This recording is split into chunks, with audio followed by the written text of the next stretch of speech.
Okay, let's dive in. Herman Melville's Moby Dick. Wow.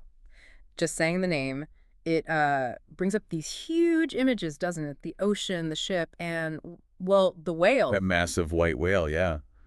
It's iconic. Totally. So for this deep dive, we're going straight into the text itself. We want to pull out the core story, get a feel for the main characters, the big moments. And try to unpack some of the meaning behind it all. It's a complex book. Exactly. You wanted a solid handle on this classic without getting lost in, like, endless academic papers. So let's navigate this together. Sounds good. And we're better to start than with our narrator, Ishmael.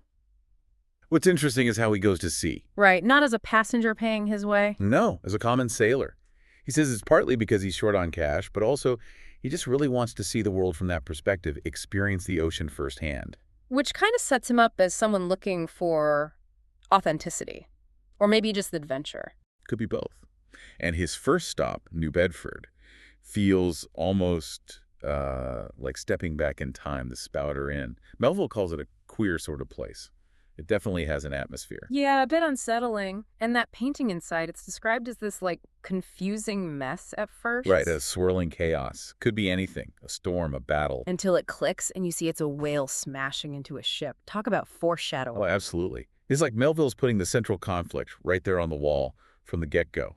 Man versus this immense, unpredictable nature. And it's a conflict that just doesn't let up. Then there's Ishmael's whole anxiety about sharing a room. With the harpooner, yeah. Yeah. Someone completely unknown, potentially dangerous in his mind. Well, the landlord doesn't exactly help, telling him Queequeg showed up with, what, embalmed heads? From New Zealand, yeah. Not exactly reassuring. Yeah. And then Ishmael sees Queequeg's stuff, the harpoon, the hooks, that Mm. head he uses like a doormat. It just paints this picture of someone totally alien to Ishmael's world. Even his appearance, the skin, the tattoos. It's a lot to take in. And Melville really leaned into that. He describes Queequeg in ways that definitely play on the savage stereotype of the time. His rituals, the little wooden idol, Ojo. Mm-hmm. It builds this sense of otherness, of fear in Ishmael. That first encounter in the dark room with the tomahawk. Mm-hmm. It's genuinely tense. Very tense. It shows how easily misunderstanding can happen across cultures. But then, that amazing shift. The landlord calms things down, and Ishmael has this sudden thought. Better sleep with a sober cannibal than a drunken Christian. Such a striking line. It forces him, and us, I guess, to look past the surface, past the prejudice. Exactly. It's a pivotal moment. Ishmael starts judging based on character, on behavior, not just appearance or label.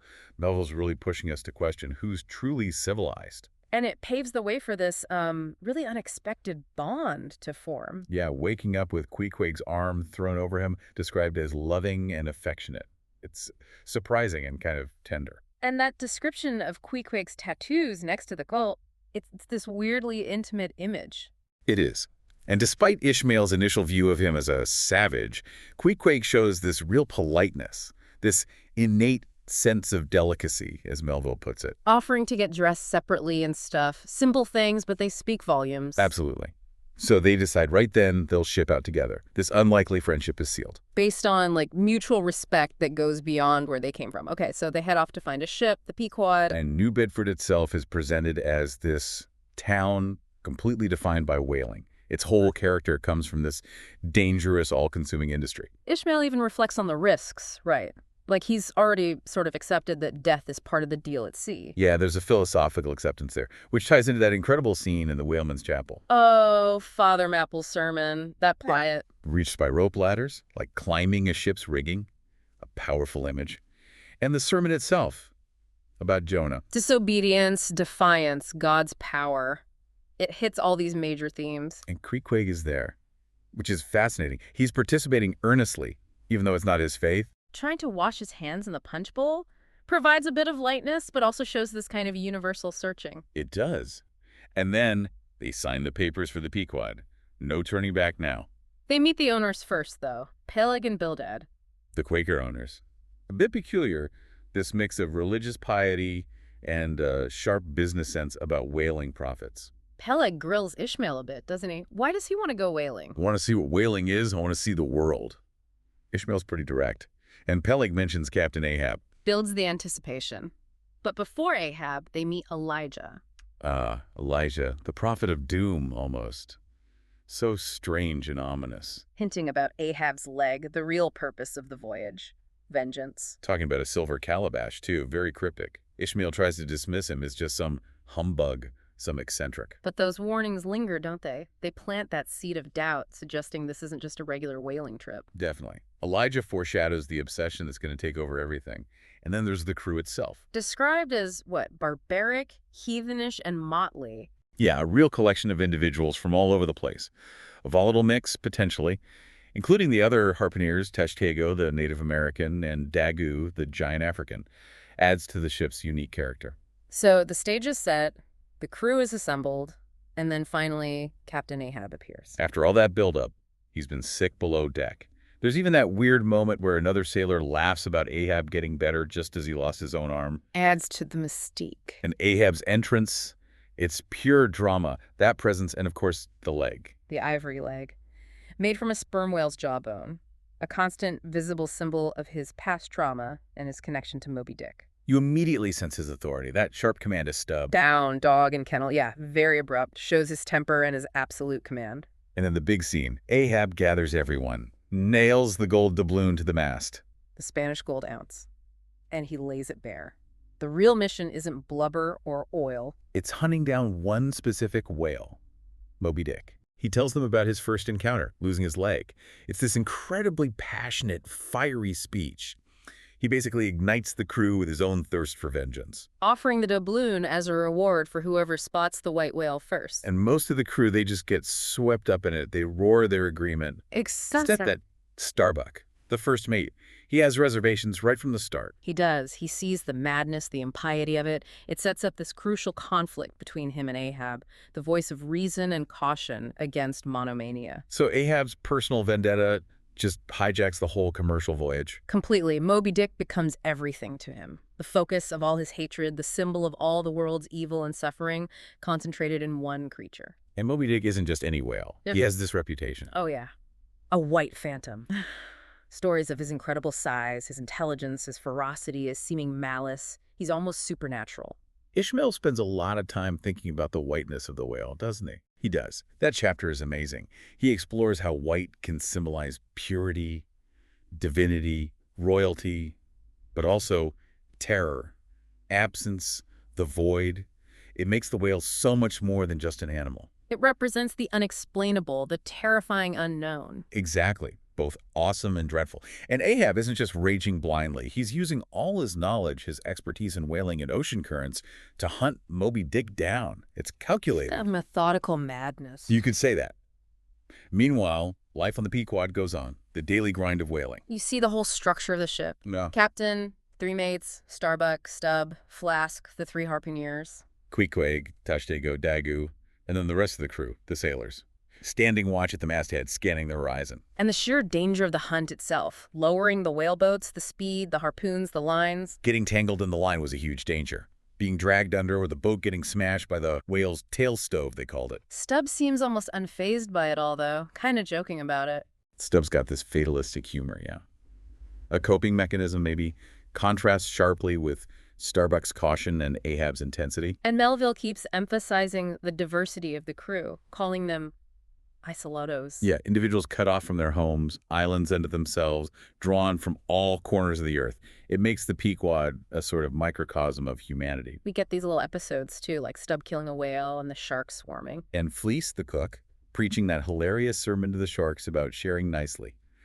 Little moments of dark humor and observation. And there's the processing of the whale, the blubber, the oil, the try-works burning at night. Turning the ship into this fiery, almost hellish scene on the dark ocean. Very symbolic. And they meet other ships sometimes, right? The gams. Yeah, these brief social visits between vessels in the middle of nowhere. A chance to exchange news, letters, and often more warnings about Moby Dick. Like the Jeroboam, with that mad prophet Gabriel on board. Right, who warns them off hunting the white whale. And the sad story of the sailor Macy, killed by Moby Dick, whose captain carries an undeliverable letter for him. And the Rosebud, tricking another ship to get the valuable ambergris from diseased whales. Shows the less noble side of the business. Definitely. And Ishmael dives into, like, whale science cetology, classifying different whales, sperm whales, right whales. It seems like a detour, but it emphasizes the sheer scale and mystery of these creatures they're hunting. Absolutely. The anatomy lessons, especially about the sperm whale's head, the case, the junk, holding the valuable spermaceti, Which is also dangerous to collect, as Tashtego finds out. falling right into the whale's head, nearly drowning in spermaceti. Queequeg has to dive in and save him, another moment showing their bond. And the power in the whale's tail, the flukes, a massive force of nature. As the voyage goes on, Ahab gets more and more consumed. The actual goal, getting oil, seems almost forgotten. He's just focused on the hunt. His behavior gets more erratic, more intense. Making these strange pronouncements. Starbuck gets increasingly worried. You can feel his moral conflict growing. He knows this is wrong, dangerous. That gold doubloon on the mast becomes this focal point. Everyone sees something different in it. Their own hopes or fears reflected in the coin symbols. And then the storm with the corpusants, those electrical discharges. San Elmo's fire, yeah. Burning on the masts like candles. And Ahab interprets it as an omen favoring his quest, while Starbuck sees it as a warning from God. Total opposite readings. Then Ahab smashes the quadrant, the navigation tool. He doesn't need it. He'll rely on his own will. Rejects reason, rejects the tools of man. It's a hugely defiant act, and the compass needle gets reversed by the storm's lightning. Ahab makes his own. And Queequeg gets sick, has his coffin made. But then recovers, and the coffin becomes this spare life buoy. Such irony, death becoming salvation. We also see the tragedy of Pip, the young cabin boy. Jumps from a whaleboat out of fear, gets left behind in the vast ocean for a while. Yeah. And it breaks his mind. He goes mad. But Ahab shows this strange tenderness towards Pip afterwards. Yeah, these brief moments where you see something beyond the obsession, maybe a flicker of his own lost humanity reflected in Pip's madness. It's complex. But the overall feeling is just doom. It's building and building. Especially with those final encounters.